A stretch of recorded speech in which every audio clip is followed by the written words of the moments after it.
right, so now, we're going to talk about my favorite topic. So discharging student loan debt in bankruptcy, which is now going to be a more utilized tool, I hope, based on the new DOJ guidance. So I want to talk about what the new DOJ guidance means and what this will mean for anyone who is a consumer bankruptcy attorney or working in the debt relief space. Okay, so the announcement was made on November 17th of 2022. And according to the DOJ press release, the new process will leverage Department of Education data and a new borrower completed attestation form to assist the government in assessing a borrower's discharge request. Okay, so the significance of the new guidance is that right now, prior to this guidance, the standard for discharge of student loans was random, arbitrary, and unfair, right? You had such a mountain to move or such a big hurdle to prove what we call undue hardship. And the litigation was often too costly for the debtor to afford. So one of the challenges I faced in my practice over the years was the people who needed the help the most and would qualify for a discharge couldn't afford my services, right? So they had to struggle to scrape it together, or, I accepted less than I knew I should be charging in order to get the case through, because, it was like the person is stuck between a rock and a hard place. They could qualify for a discharge, but they would have to go through the litigation, which is too expensive. So now the new guidance seeks to rectify it by making it clear, transparent, and consistent for everybody, and simplifying the process. So they hope that there will be an increase in the number of cases where the Department of Ed agrees to support a discharge. So keep in mind that this is a policy change and it's not an amendment to a statute or a rule. So the adversary proceeding is still required, okay? Also, it's the DOJ and Department of Ed guideline on interpreting undue hardship, which is section 523A8 of the Bankruptcy Code, and is for purposes of settlement and stipulating to discharge. It is not intended to or does not create any rights, substantive or procedural, enforceable at law by any party in any matter. Okay, so this new guidance only applies to federal direct loans and is for debtors in an open bankruptcy as of November 17th of 2022.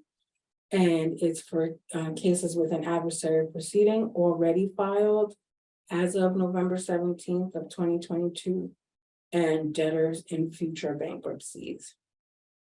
Now, this doesn't mean that if you have a client that may potentially be eligible for an undue hardship discharge, that you can't reopen an old case.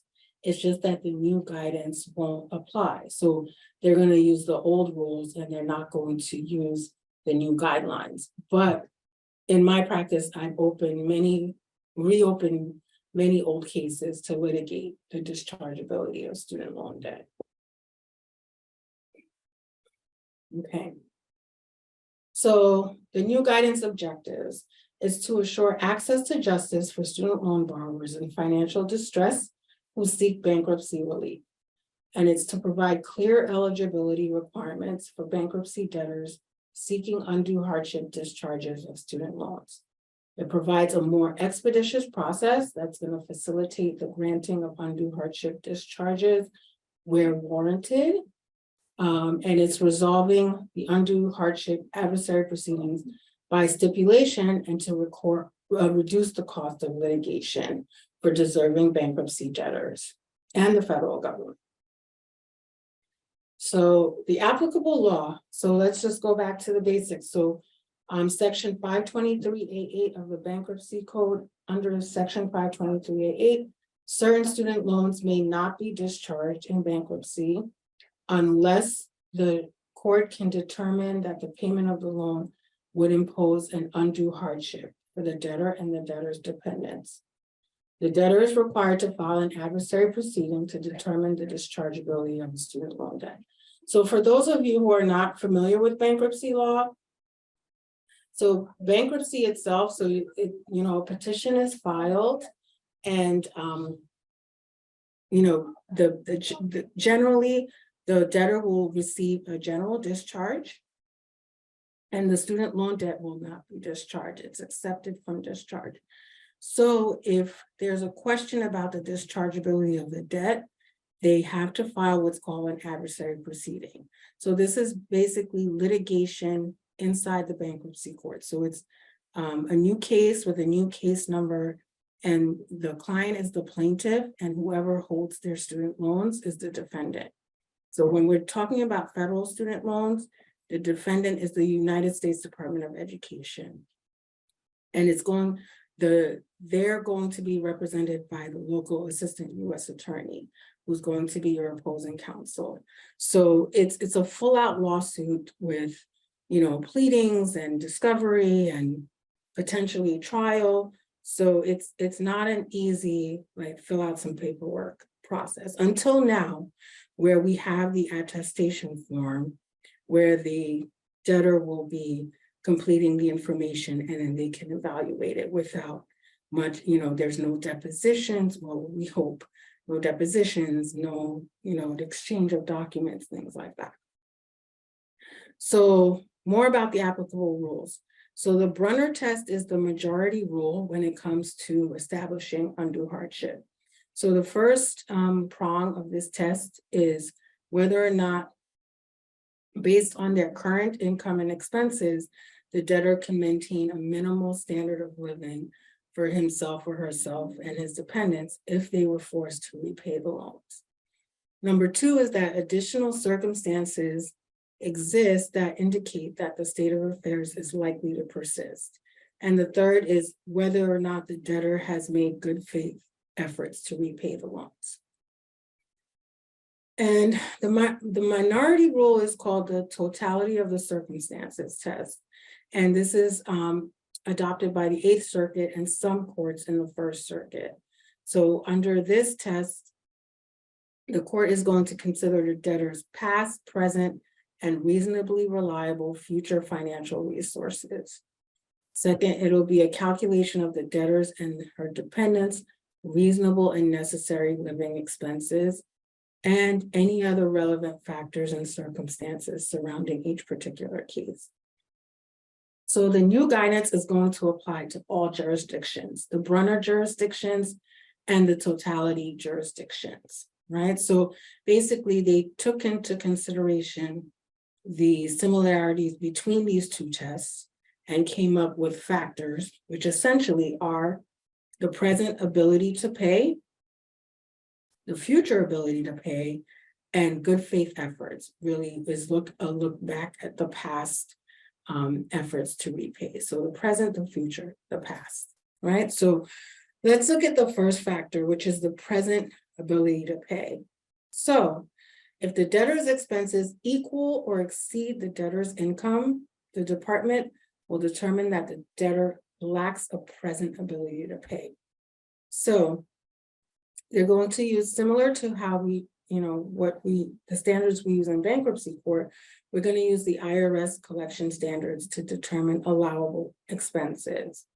So the national standards will use the same amounts as the means test. The local standards, the debtor is going to be limited to actual expenses, and standards, the standards serve only as a cap. And then they'll also look at other necessary expenses. And then one of the big things to note is that it's going to look at reasonable expenses not yet incurred. Now, this is major because a lot of student loan borrowers are not able to move out of their home, like their childhood home, or they live with family, or they have 5 roommates only to be able, just to be able to survive. Now, when they're looking at reasonable expenses not yet incurred, they're going to look at what would it cost that person to rent their own apartment. Also, a good example is people who can't pay for childcare, so they leave their child with family members, who may or may not be equipped to care for the child. So that would be considered in their budget. People who are foregoing medication or foregoing repairs on, like necessary repairs on their cars. So we're going to look at reasonable expenses not yet incurred in their budget, which is pretty huge. Okay. So yeah, in the present ability to pay analysis, you're going to compare expenses to income. So the debtor's gross income includes Social Security and unemployment benefits. And then the assistant U.S. attorney is going to use the standard monthly payment when evaluating hardship. So one of the challenges that I faced a lot, and anybody who was doing this work would face, is that the government would always argue that it's not a hardship for the person if their payment, let's say they're not able to work, they have a $0 payment, and I would always argue that that's not real. That's just a temporary band-aid on a problem, that the $0 payment is still continuing to accrue interest, and the person could potentially have a big tax bill at the end. So one of the things that makes this process so much easier is that the government can no longer argue that they can afford the $0 payment or the $50 payment. They're going to look at what the standard monthly payment is and evaluate their budget based on that, and not you can pay $0, what's your problem? So that's one of the things that's a major game changer in this. Okay. If the expenses are greater than income, then this part of the test is satisfied, and also partial discharge may be an option. So the part of the loan that's causing the hardship, so it doesn't necessarily have to be the whole thing, but some of it can be discharged. Okay, so future ability to pay. So any of these factors will, create a presumption that the debtor's ability to pay is unlikely to materially improve in the future. If the debtor is 65 or older, if they have a disability or chronic injury, this does not have to be a permanent disability like the total and permanent disability discharge. It can just be any disability or illness or injury that impacts the debtor's ability to work. If the person has been unemployed for at least 5 of the last 10 years, if they failed to obtain the degree for which the loan was procured, and if it's been in a payment status other than in school for at least 10 years. So if any of these factors exist, then they satisfy the second part of the test. Okay, so the presumptions are rebuttable, and of course the debtor can claim all the presumptions that apply. If a presumption does not apply, the debtor can attest to other facts relevant to the future inability to pay. So they have an opportunity to describe their unique circumstances. So the last part of the test is good faith efforts. So evidence of good faith includes making a payment, applying for a deferment or forbearance other than in school or grace period, applying for an income-driven repayment plan, applying for a consolidation loan, responding to outreach from a servicer or debt collector, and if they engage meaningfully with the Department of Ed or their loan servicer regarding their repayment options, forbearance or deferment options, or loan consolidation. Also engaging meaningfully with a third party they believed would assist them in managing their student loan debt. So there are a lot of student loan debt relief companies out there. Some of them are legit, some of them not. But as long as the person believed that this company or this person was going to help them, then that's evidence of good faith. Okay. So other good faith criteria include efforts to find work, to maximize their income and minimize their expenses. Actual payment history, so evidence that the debtor lacked financial means to pay should also be considered. So if the person just literally did not have the money, then that will be taken into account. If they enrolled in an income-driven repayment, that's also evidence, but non-enrollment is not controlling it either, right? So those are the 3 factors that the government is going to be looking at under the DOJ guidance. And there's a 15-page attestation form that the debtor signs and fills in their information about their income, any of the factors we just discussed, and it's signed and submitted under penalty of perjury. And then the assistant U.S. attorney reviews that and then makes a determination whether they can stipulate to a discharge. So this is, of all the topics I touched on, I think this is the one that is going to make the biggest impact and really just make a big difference for student loan borrowers. Okay, so that's pretty much what I have for you. I just want to point out that there are these resources. Studentaid.gov is the best resource when we're talking about federal student loans. All of the forms related to forgiveness programs, account adjustment, all of that, the PSLF help tool, everything you need to navigate federal student loans is on studentaid.gov. There are other resources, studentloanborrowerassistance.org, Protect Borrowers, National Consumer Law Center. They have lots of great publications on this topic. There's a whole textbook on student loan law. That's a great resource. And also the Department of Education Ombudsman, I put the number there, and that's, for any of the borrowers to resolve, unique problems that need to be addressed. All right, and on this slide, I put in, my contact information.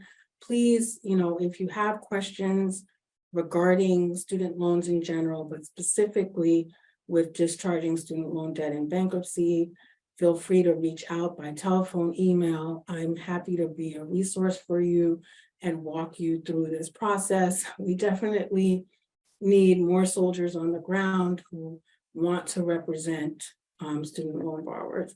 And I know there's going to be a huge uptake in this area of practice, area of law, but just know that I am not new to this. I'm true to this. I've been doing it for almost a decade. So it's something I'm, knowledgeable and passionate about. So I look forward to hearing from any of you who would like, a little hand holding through the process. So yeah, so that's all I have for you today. I hope you enjoyed the presentation. And again, feel free to reach out with any questions. All right, thank you.